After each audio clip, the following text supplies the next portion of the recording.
Dictation will start abruptly after 5 seconds.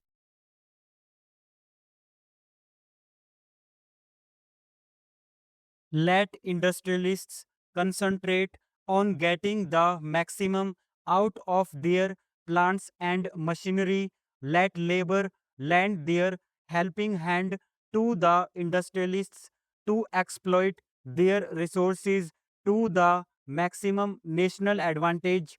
It will be government's duty to ensure that the decks are cleared for action and there are no impediments, no bottlenecks, and no red tape.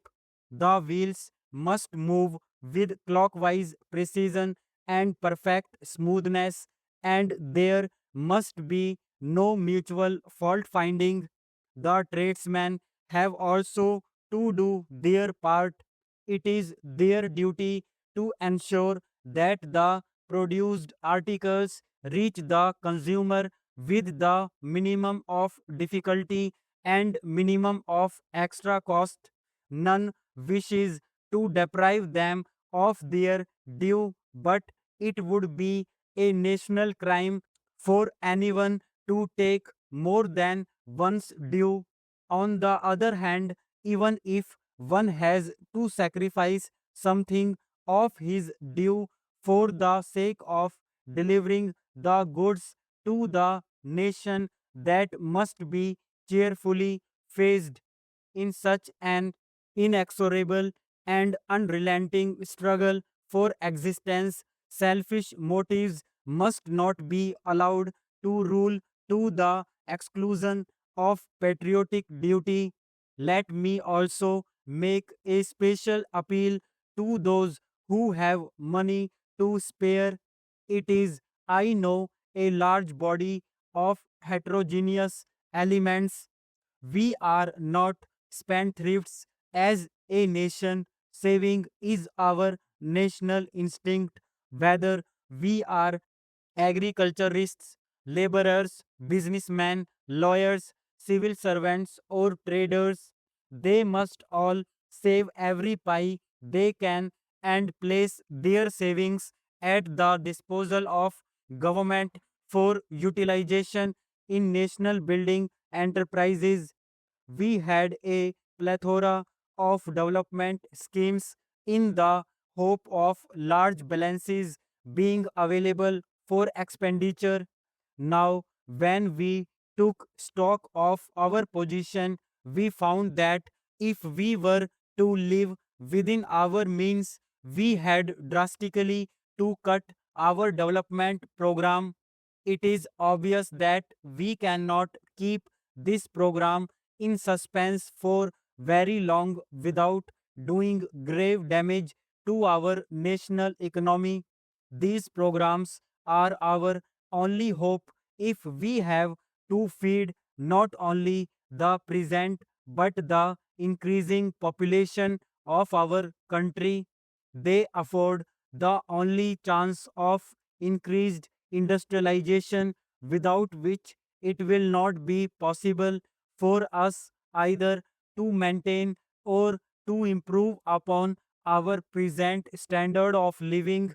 We must therefore restore our economy to a position in which we can implement these programs to the best of our capacity and in an efficient and business-like manner for the benefit of people.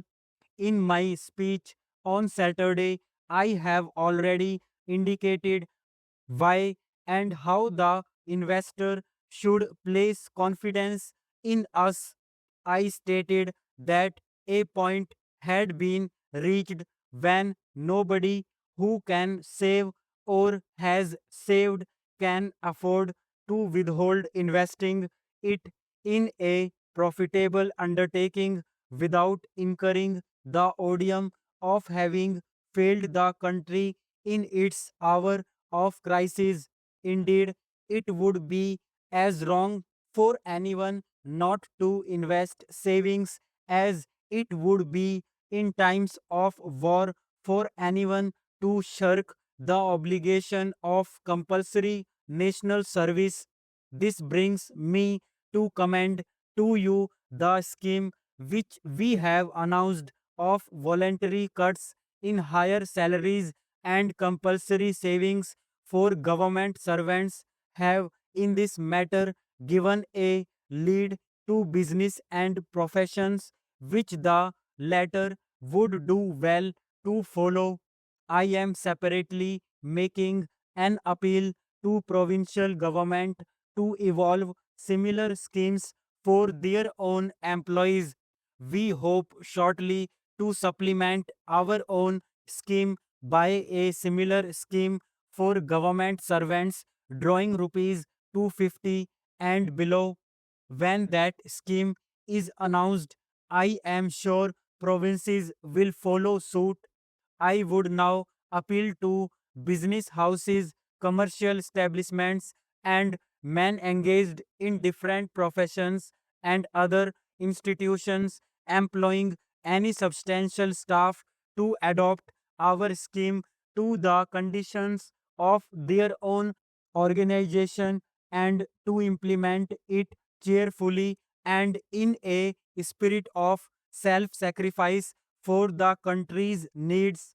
All these contributions would, while assuring to the contributors some saving for future needs, assist government considerably in strengthening its ways and means position and would enable it to finance the many schemes of development which on account of the necessity for imposing rigid economy have had to be suspended or drastically curtailed. Spend less, save more, and invest as much as possible should henceforward be the motto of every citizen in the country, and all of you must see that it becomes the guiding principle of your life. You can select for yourself any suitable means of investment which are open to you, but only make sure that all the money that you save is spent for a national cause. I shall now say a word to those government servants to whom has fallen and will continue to fall the implementation of the many measures of control and of regimentation of everyday affairs of the citizen which we have to enforce. It is a great responsibility.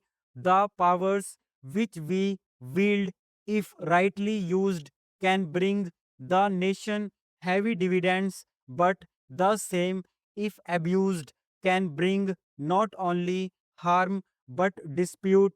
They have the reputation of many citizens in their hands. They will very often find that a kind word, a sympathetic gesture,